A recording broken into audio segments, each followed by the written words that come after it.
We keep making these episodes, baby. You keep listening. Shouts to you. There it is. Yeah, Alexis says it like, like somebody's against us. You know, somebody's actively trying to stop us from making Women's World Cup daily episodes. I don't know how you guys feel yourselves, okay? But for me, it's knowing that just behind me is a bunch of haters. It's the fuel we need to move forward because, there's too many people trying to hold us back. Right? My card, no, it don't take premium. It don't take any type of ethanol. It takes Haterade. You feel me? Okay, you use the brand name stuff. I use Hater Juice. Oh, do you? Cool. I'm sure you use organic, range-free. I mean, as long as you look, if you could afford that stuff, good for you, bro. No, you buying hate water.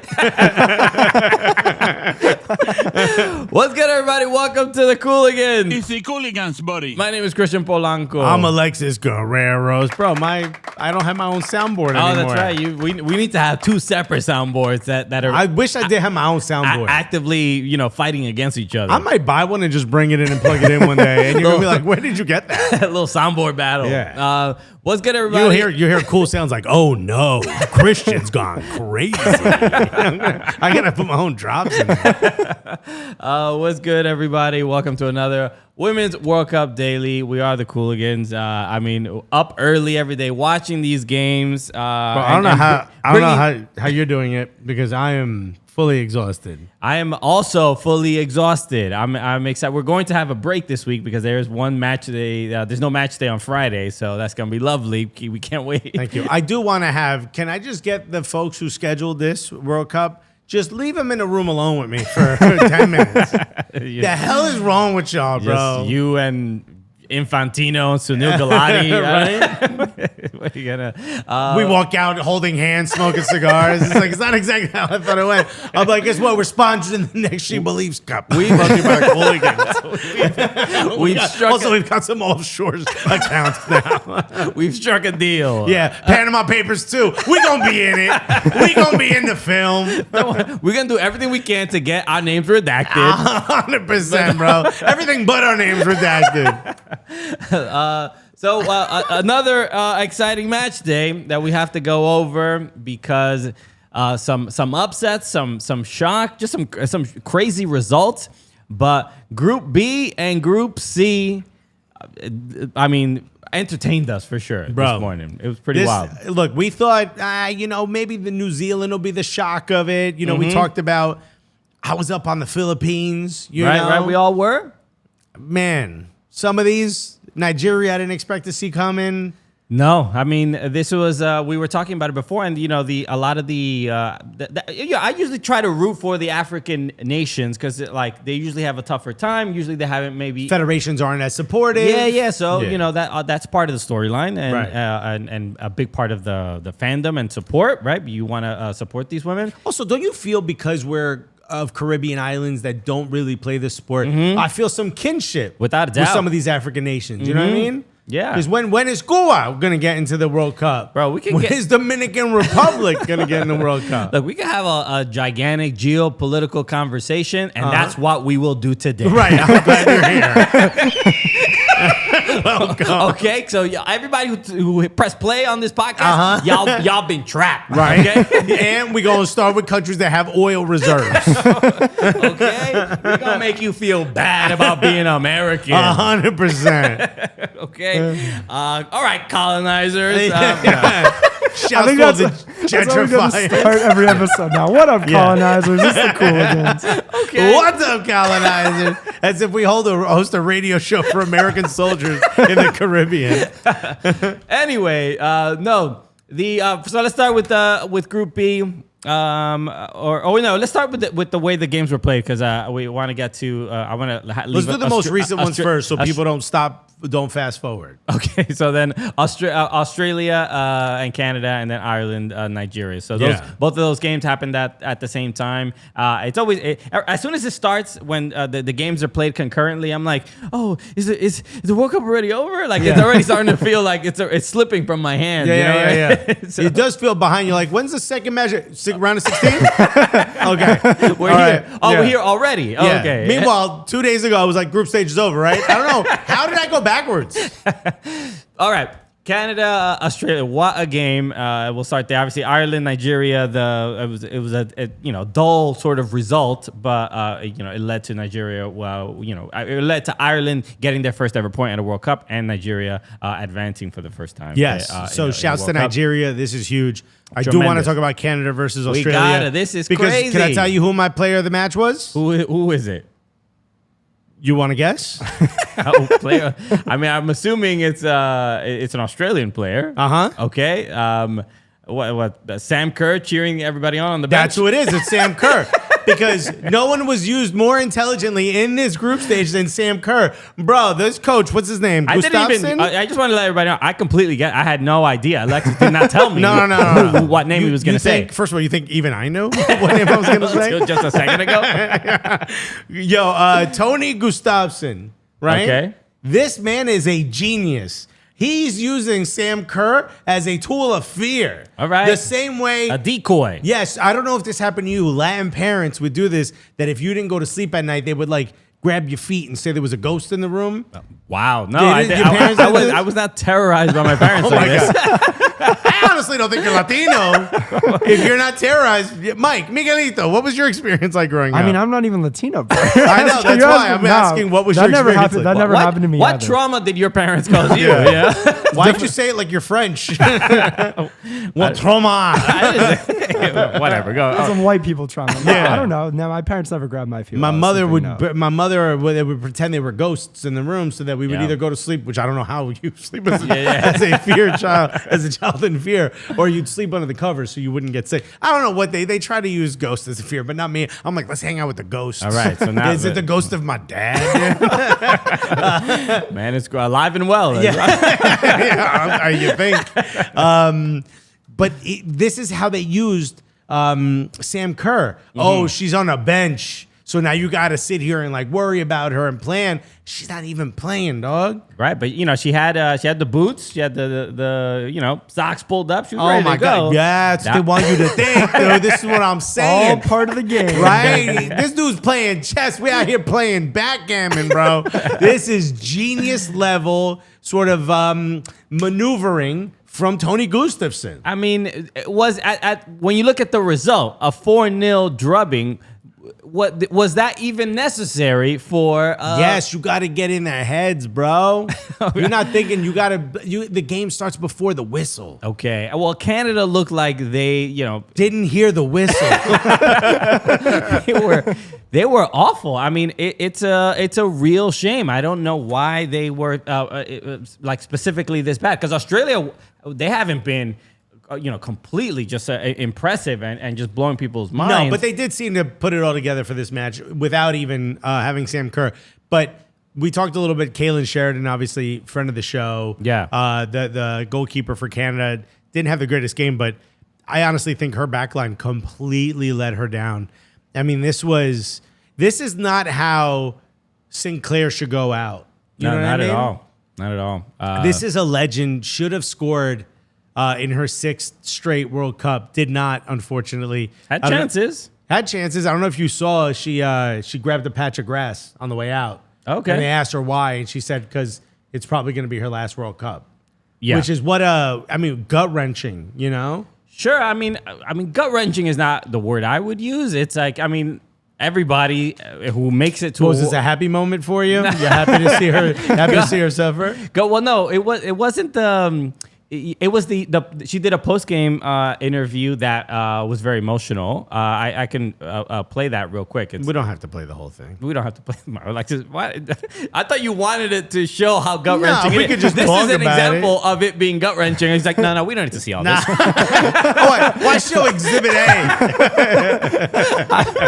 Let me make my point, but I want to show. Let's play this real quick. Tonight on the field there, before you left the field, what was your message to them? I just love them all. You're gonna make me cry. We go through everything together, winning and losing.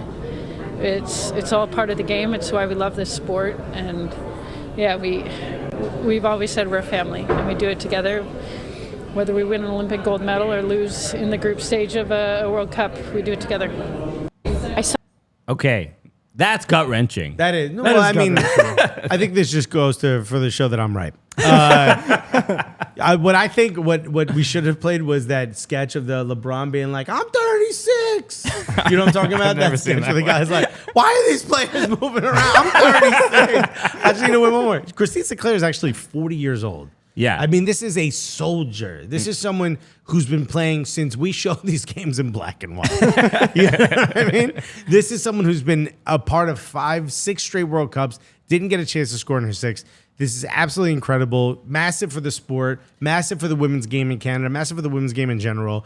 To see her go out this way in a group stage with no real stats, it hurts. It sucks. Yeah, I mean Look, I would probably say that Canada probably, with all due respect to Christine Sinclair, should have probably done used Christine Sinclair the way they use Marta, which is like late in the game, to try to make a difference. Christine Sinclair looked a little slow, some sloppy touches, especially in this game against Australia. And look, everybody had a bad game, and not to single her out. I mean, Canada in general had a bad tournament. I think Quinn is probably the most impressive player. They've surprised me the most. I haven't seen much from Leon. There was some flashes of brilliance. Jordan Heidema, I think, didn't show up in the way that I would expect Jordan Heidema I would say the most aggressive player as far as attacking player on the team. I thought Heidema was pretty good. I like the idea of Heidema cutting in.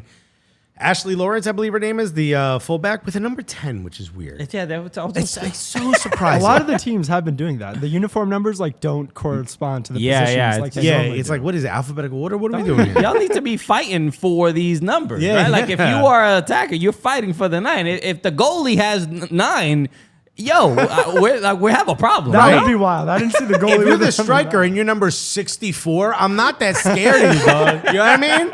Would you just get here? They're just a youth player. Right. It was like the 3-digit number. Like when the Mexican teams play 187, be like, all right, I'm kind of scared of this guy. But that's only because of the number. But what was up with Canada's defending overall? But Ashley Lawrence is like trying to push up, there's no one in the box when she's sending crosses. I'm like, what was the game plan? What was it? Priestman? What's the name of the coach? I don't know.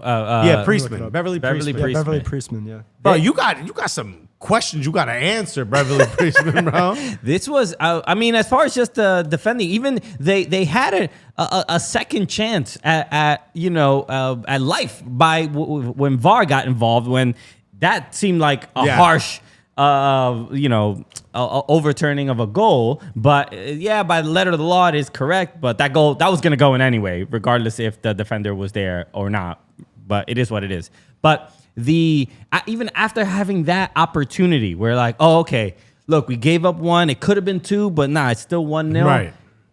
4 minutes later, you give up another goal off a set piece. And some of these goals look like it looks like the striker paid the defender to walk away. I'm like, how much? I don't think I've seen this much space in a World Cup. Sloppy. Haley Rasso gets she scores the first 2 goals, but that second one was just like, who is doing what? The ball bouncing around everywhere. Nobody, Kaylin Sheridan went for it but missed it.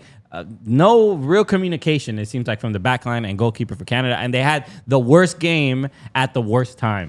Yeah, and if you are a fan of the Canada national team, you probably went into this competition with a little bit of a here's our chance to show the federation who's bankrupt and doesn't want to support and is canceling friendlies. Here's our chance to show that we deserve more. And you still do, obviously, but you just wish you would have had a slightly better tournament just to really rub it in their faces. You know what I mean? Sure. Just to show that they're wrong. Well, that's like the frustrating thing about the a lot of women's programs, and just at the Women's World Cup, where not only are they trying to succeed in their in their own careers, it's also they're fighting with their own employers as well. And plenty of countries deal with the same exact thing. I see they fuel their cars with the same haterade.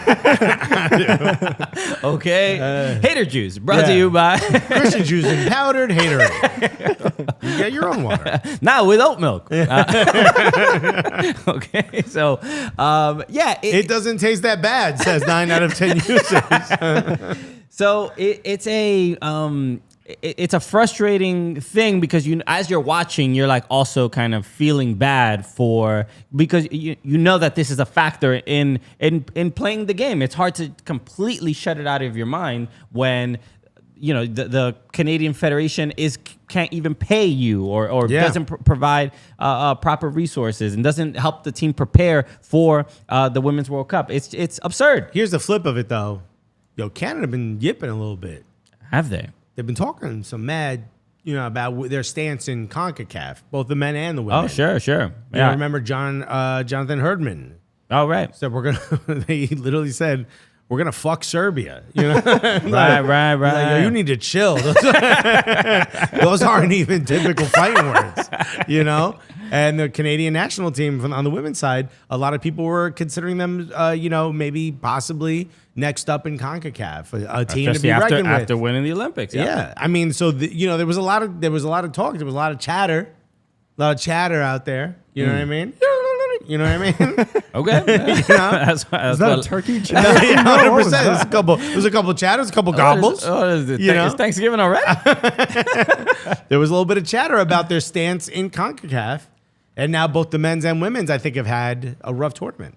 Without a doubt. I mean, look, they finished on 4 points, which with the group that they were in, you would have kind of felt like, oh, that might be enough. But Nigeria sneaks in with 5, bro. Nigeria had a great group stage, and it's looking like I don't know, I haven't seen this yet, but Nigeria might end up facing England.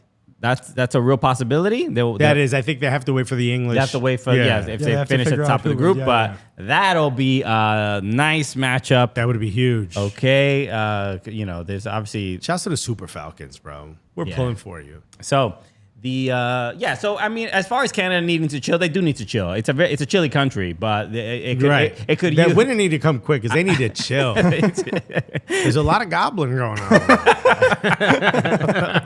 It's Canadian Thanksgiving as well. But they, obviously losing in the World Cup in the group stage, unfortunate. But as I was watching Christine Sinclair, I just wanted to be like, yo, you just need an ice cold Coors Light to chill, bro. Right? Like I get that it's emotional, but maybe if you just relaxed a little bit, you know what I mean?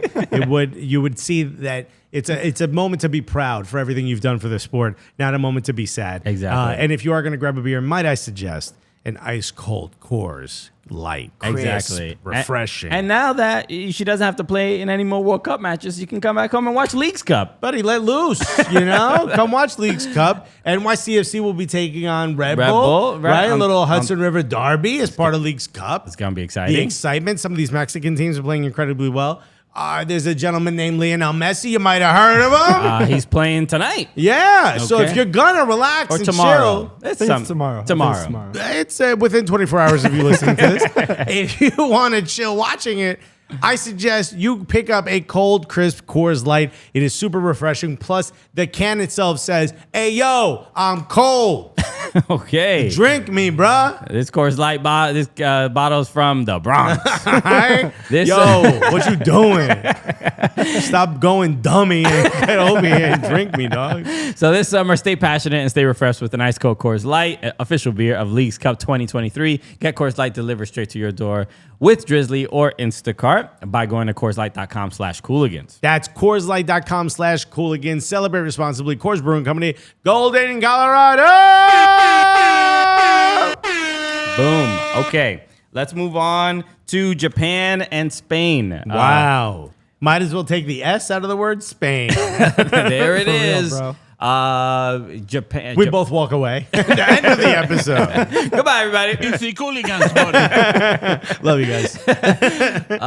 No, I mean, no one really expected this result. I expected a game where maybe a lot of goals, especially since both teams already qualified to the next round. Not much. Let's do us all a favor and put up the momentum on FotMob. Okay. Just so we could see. Yes. Because Japan, they're very much a counterattacking team. Without a doubt. And they're like, hey, Spain, you want to hold on to the ball? Buddy, hold on to it as long as you like. We just go mash it up when we get it. Here it is. Look at this. This is pretty wild. Goals were scored where you don't even see a blue blip. It's like Spain was like, we were just passing it. How'd they get over there? I would say even Japan was like, we were just defending. How are we up 4? Why am I in the goal with the ball? Why am I doing a goal celebration right now? It makes no sense. Am I grittying right now? I should be defending. Wait, I scored? Why are my nation so happy? This is this momentum chart clearly shows where the momentum was. But this is when it comes to any Spanish national team, any game, Spain, men or women. This is what it looks like. This is kind of what it looks like. Yeah, Possession. It is the style of play that pretty much all of La Liga It's plays. like, you can have it because you can't afford it. That's literally the song playing every time they're doing it. But- This is wild to see. If I would show you this, you'd say, the score is 4-0. You'd say, oh, it was the red. Yeah, without a doubt. Without a Because doubt. You are a person that sees charts and graphs and just applies logic. Right. And everyone knows I'm big on logic and big on charts and graphs. Okay. It's a big thing for me. When I think Alexis Carreros, I'm like, charts. Yeah. Charts and graphs.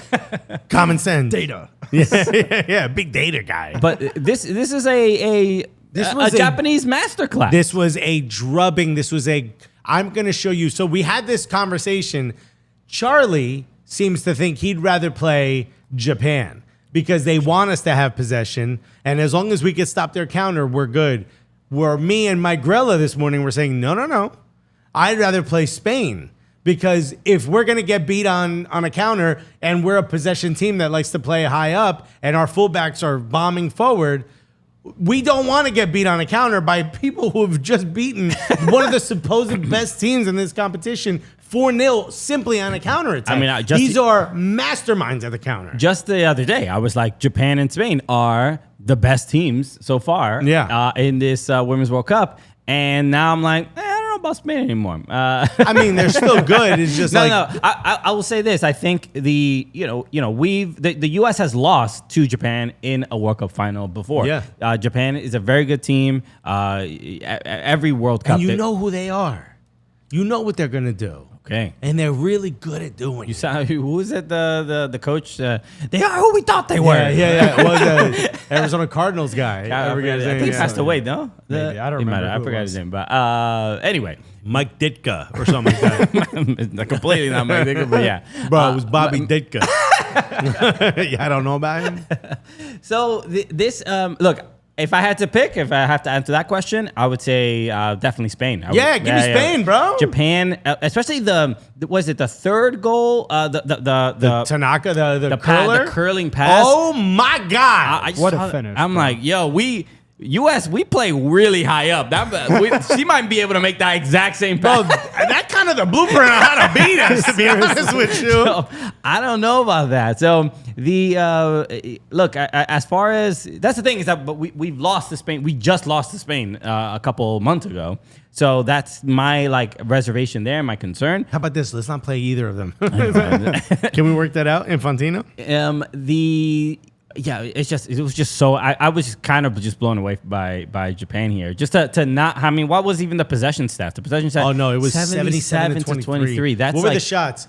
7 to 10 total shots. Yeah, 10. and I saw a thing that said Japan had 3 touches. They had only 3 touches in the box, and they scored on each one, which is so insane. Crazy. Efficiency, bro. Bro. Efficiency. They're like, we're not here to work hard, bro.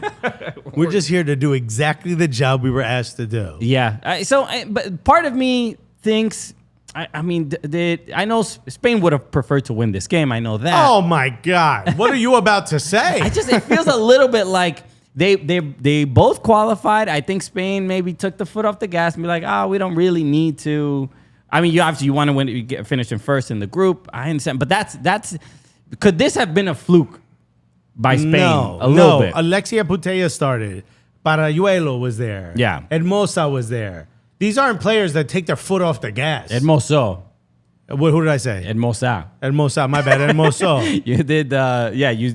They don't take their foot off the gas. Their car's filled with hater to the brim, bro. Is this episode brought to you by Brought to you by hater water. Apologies, Coors Light, for bringing it up. It's not nearly as refreshing as Coors Light, though.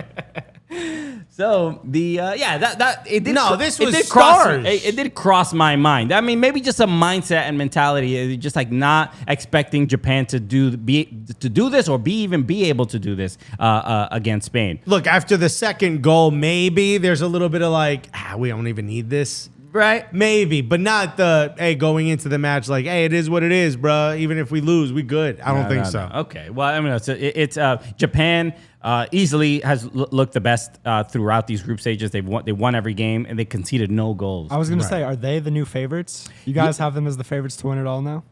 No, favorite. I mean, I would say favorite to compete with the U.S. After U.S., yeah. Japan, I think, poses the biggest threat. Oh, God, I sound like Franklin Delano Roosevelt. I don't even know if that's period correct, by the way. No, that was right. Was it good? Yeah, Nice. Historically accurate. Oppenheimer. Barbie. Barbie knows all about FDR, bro. That's what the movie's about.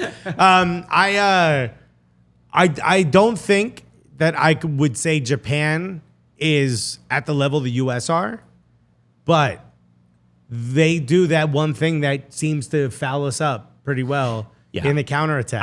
Really well. I don't think Japan can score 4 on the U.S., but could they? I also think the U.S. would be like, we're going to break your faces if you try to score 4 on us.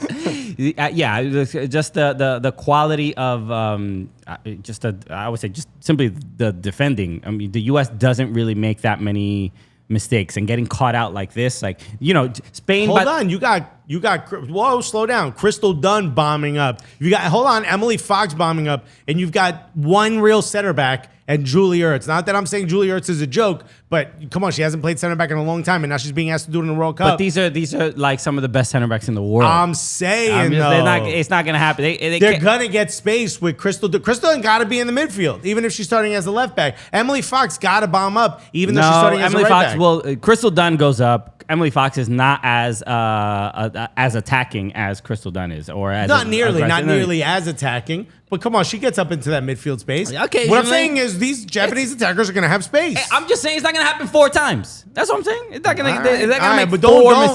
But don't just wash away the idea that they could really hurt us, because they absolutely can. They can, but not 4 times. That's what I'm just saying. The U.S. I'm a sage. They may not. Place. I'm a sage. This whole freezing cold takes is writing down. Yeah, dude. Why are you giving them bulletin board material, bro? So were you gonna correct me on FDR? No. I was actually going to bring up the betting odds. Spain is still favored more than Japan is after this game. Spain is plus 400 to win the tournament. Japan's still plus 900. That's insulting to Japan. I know. Also, that's a good bet on Japan. Japan's bro. 5th favorite. They're still behind England, Germany, Spain, and the United States. It's remarkable. I mean, but when you see the possession stats, like how long? 0 goals though. 0 goals conceded. It is. It's just. It's like that's remarkable. Can they keep doing this? But they are. They've done it against good teams. So but let's talk about the U.S. against the upcoming match against Portugal. We have obviously a couple of which groups are playing. I'll bring that up in a second. But while you're doing that, this is obviously to me, this is Group E. If the U.S. lose to Portugal, this is a catastrophe. Yeah, without the biggest catastrophe in this World Cup. Yeah, so would be the U.S. losing in this game. Group D and E are up in the morning, Eastern time, wherever you're watching this from. And the U.S. need a result. They do need a result. We do need a result, which you would expect. Portugal, you obviously cannot be that. They haven't been that great at this World Cup. They won once. Who they beat? They beat Vietnam, right? No, they beat Vietnam 2-0. Yeah. So you would imagine this game is it's still a U.S. versus Netherlands in who's going to score more, because they are They're tied on. You mean it's a goal differential battle? So it's U.S. are +3, Netherlands are Netherlands +1. Okay, so that's so we got a 2-goal buffer.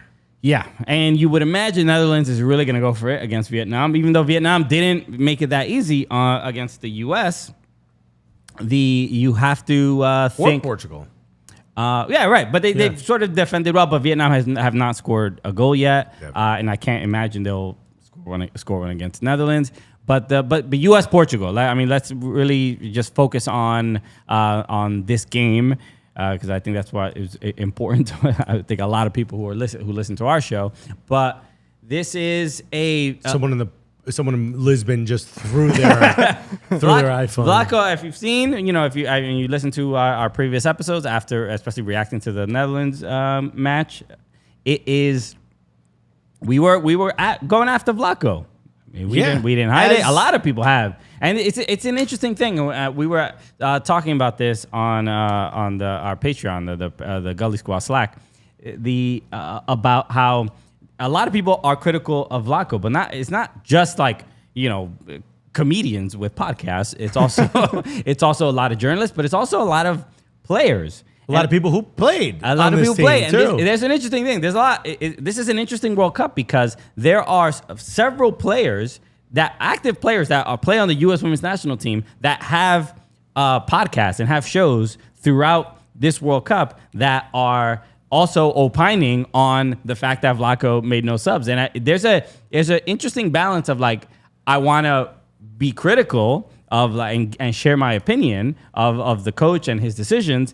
And then also like, but I'm also trying to make this team. So I can't just be like, I'll be wild brazy. No, but some people are just like, nah, yo, let's be brazy. Nobody listens to our podcast. So it's interesting because like Kristen Press and Tobin Heath have their show. Yeah. And very well produced. Very well done. And Tobin Heath did an interview with Viviane Miedema. And they're just... And even Viviane Miedema was like, yo, why y'all didn't make any subs? And she's like playing she's from the Netherlands. She's like, yo, y'all should have bodied us, bro. So it's just like, I'm Tobin Heath. I don't know if she'll ever come back. No, based on the way they're talking on this podcast, it seems like they're through. Same thing. Kristen Press. And then also Midge Purse has a show on Just Women's Sports with Katie Nolan. Also criticizing the lack of subs. And Vlaco, he came out and he did in the press conference today and was like, kind of like, I ain't paying attention to the noise. I don't care what criticism you have. There's a job to be done. The only thing he pointed out was the goal that was given up against Netherlands. He just said that it was like a sort of daisy chain of like of lack of aggressiveness, of mistakes, of basically people not committing to either defending or stopping a player, and then that led to their teammate also not making that commitment and stopping that ball or stopping that player and stuff like that. So it's kind of started with Andy Sullivan missing the challenge, and I forgot who it went wide, but it's when you watch the play back, you see like, oh, everybody was kind of hesitant as soon as they lost the ball. And so that was his like reasoning for giving up the goal. So I don't know how much. I mean, the fault still lies at his feet. Yeah. The substitution thing was kind of ridiculous because you know what I hated most about that press conference? I wish I would have had it queued up, but this is basically what he said. He was just like, when Rose Lavelle came into the game, I thought she really made a difference. Bro, so that substitutes can make a difference, right? Rose ain't the only one on the bench, right? And it's just so crazy. It's like, again, you still have some people that are like, you got to trust the coach and blah, blah, blah. But it's just like when there's so much of an overwhelming amount of people just being like, yo, he made the wrong decision. Star players from the other team that are injured and can't play are like, bro, you would have beat us if you would have. It's like, it's frustrating. It's like when you fight someone and be like, yo, I don't know why you didn't use your right hand. Right. You could have rocked me in the face with that. I wasn't even defending it. But now your children are crying watching you on the ground, bro. It's a damn shame. I'm talking to someone who's knocked out. To me, I think it's frustrating simply because it would have been like, well, you're trying something, and to not try anything. Mm-hmm. And yeah, granted, you get Trinity Rodman scores at the end there, and we're not having this conversation. It goes down as a win, but it's still frustrating. But I do want to take a look at the lineup. I mean, this is the predicted lineup in FotMob. But this is no difference than the lineup that started the last match. Right. Because even FotMob is like, what? He's doing nothing. He wrote this shit in Sharpie, bro. This whiteboard is messed up. So, I mean, we're looking at the exact same lineup. And give me one change you would make to the starting lineup. And now, before you say that, I will tell you, Charlie Davies suggested. I saw this. This yes. is ridiculous. Mm-hmm. He suggested that Sophia Smith should start where Alex Morgan is, and Lynn Williams should start where Trinity Rodman is. And now you would assume he would have moved Alex Morgan off to the left. No. Alyssa Thompson.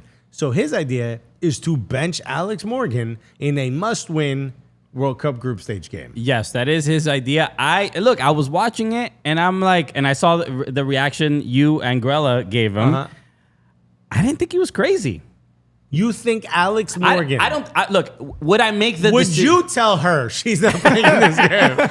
And how thick of a bulletproof glass do you want to be between when you do it? It's not the decision I would make, but I didn't think it was crazy to make the suggestion. That's all I'm saying. It's just like if Charlie Davies was the eccentric coach of the U.S. Women's National Team and wanted to mix things up, I'd be like, okay, based on the performances, I can see why he would want to try something else. And I know it's a must-win game against Portugal, but I think in every U.S. player and fan's mind, it is. There's not even a chance that they'll lose. And you don't think it's smarter to start Alex Morgan, one of your captains? Stop. Let me finish. Okay. Start Alex Morgan, and then when we're winning 3-0 in the 45th minute, be like, you know what? Second half, you're sitting. Lynn, you're in. Do you really think they're going to be winning 3-0 at halftime? I'm saying, Yeah. if you're that confident that we're going to win, I don't think we're going to be up 3-0 in the first half. I don't think so either. But what I'm saying is, you would hope that if Alex Morgan is in, we're playing at our best, that she is a part of our best 11. So I do think it's smarter. All I'm saying is I don't think it's stupid to not start her. I think it's very stupid. Okay, I think right now Alex Morgan is listening to us, agreeing. There has to be some level, some spectrum of intelligence and stupidity, and I don't think it's completely all the way just absolutely dumb. If we're talking on a scale of 1 to 100, 1 is the smartest decision you can make, 100 the dumbest. I think this is somewhere in the 80s. Wow, that's very high. No, I would say it's probably in the low 60s. She's co-captain. I get that, but also what did she in a must-win? If you lose, it's your fault. You can't. You're not losing to Portugal. I'm so operating. Then start her and take her out early, which I'm fine with. I'm like, argue with Charlie, not me. Charlie, right now. Call Get Charlie here so you can yell at him. Yeah, Christian, what time do you drive to Boston? What change would you make? Give me one change from the lineup that you would make. And I'll say this, not only can you replace a player, but you could switch a position at the same time. Okay, if it was me, because then that allows me to make the decision. Yeah, Roosevelt starting in place of Savannah DeMello.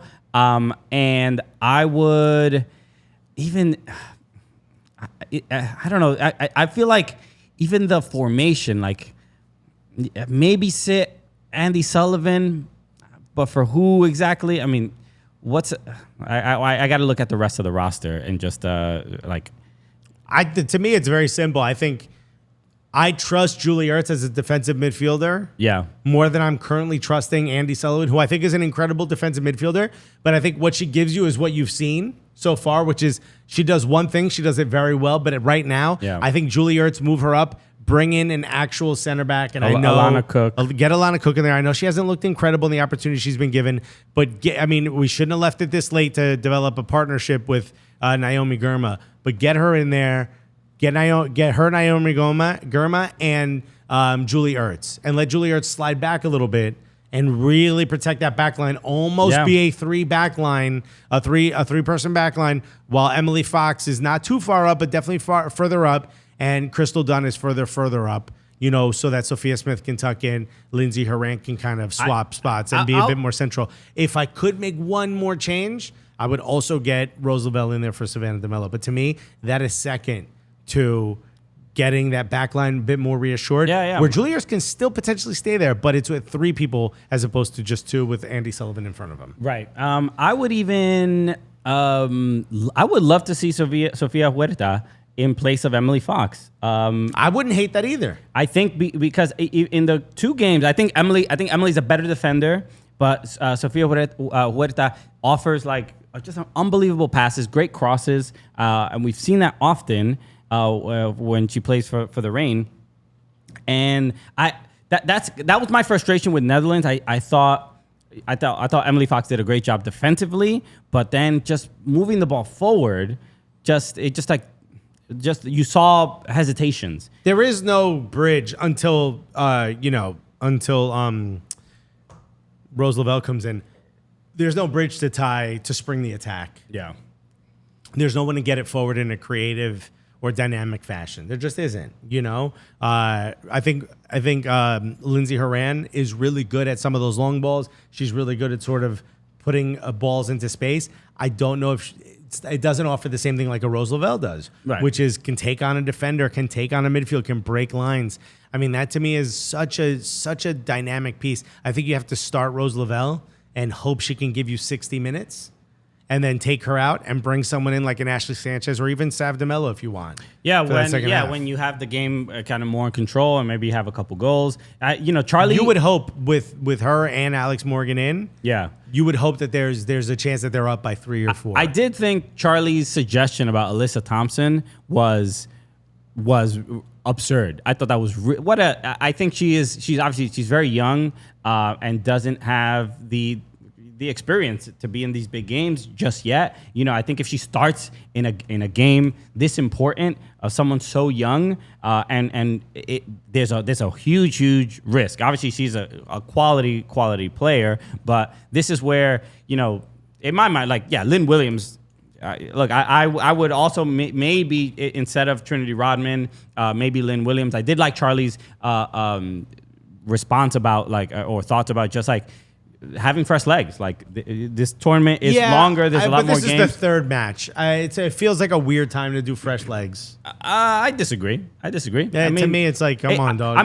This is a World Cup. If you were making subs throughout the games, then I would say Morgan, she only played 60, right, if there was 70 some minutes. type of rotation, you'd be like, it doesn't matter who starts. But because especially there were none in the last game outside of Rose Lavelle coming in, then that's why I think it's a bigger factor. So, in general, subs I think would have improved the game. I don't think we're talking like this if Vlatko makes a couple subs, and we're not really questioning what the lineup looks like or what the starting lineup looks like. It's just it's a frustrating kind of situation to be in, this sort of must-win game. But again, they're gonna win. There's just it would just be so insane. It's dumb to argue this because they're gonna win, but still, it's fun. It's fun to think about. I also, speaking of arguing, can we just talk a little bit about our appearance on the main show, if you will, the Dan Le Batard show? Yeah, even though it was Pablo Torre.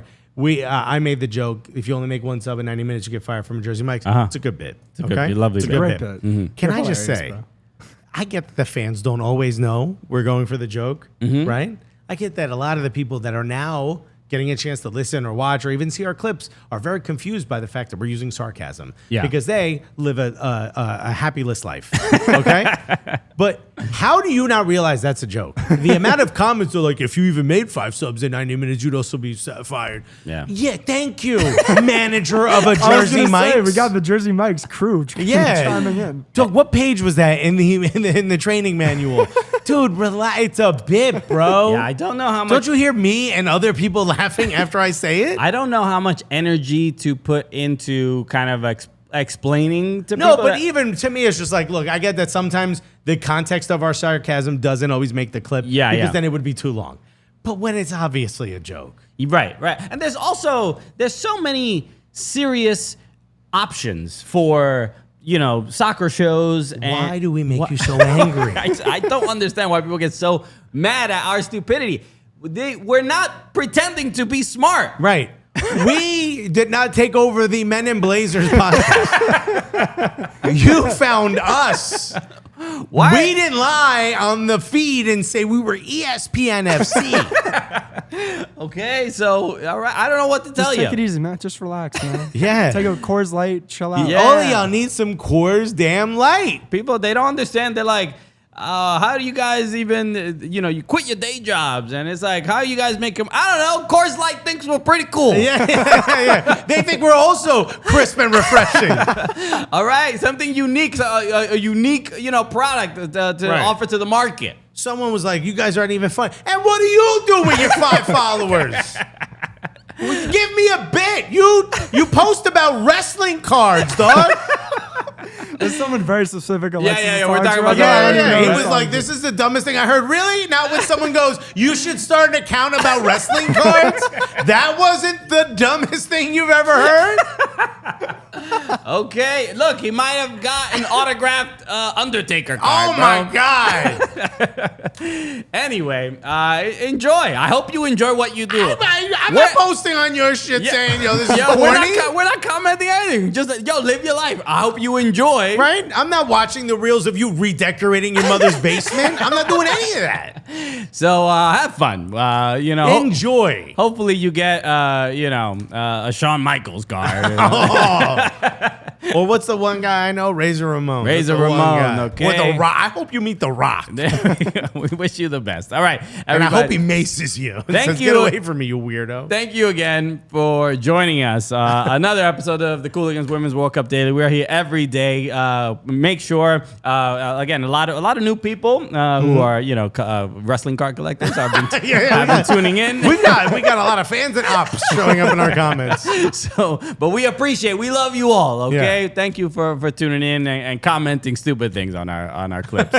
Don't encourage it. As always, make sure you subscribe to the podcast, subscribe on YouTube. Shout out to everybody watching on DraftKings Network. And we'll be back tomorrow. Obviously, our reactions to the US-Portugal. Hopefully US wins 42-0, and and we're all very thrilled to go If into the the US knockout. loses, we might just not do an episode. We might just be sitting at home crying. It certainly would not be a fun episode. We're definitely going to need a few Coors Light if the US lose. and then the US and Canada will be watching Leagues Cup with us. Yeah. So It shouts to all the haters. It's called engagement. So thank you. we'll be back tomorrow. We'll see you then. Peace, everybody. It's the Cooligans, buddy. Love you guys.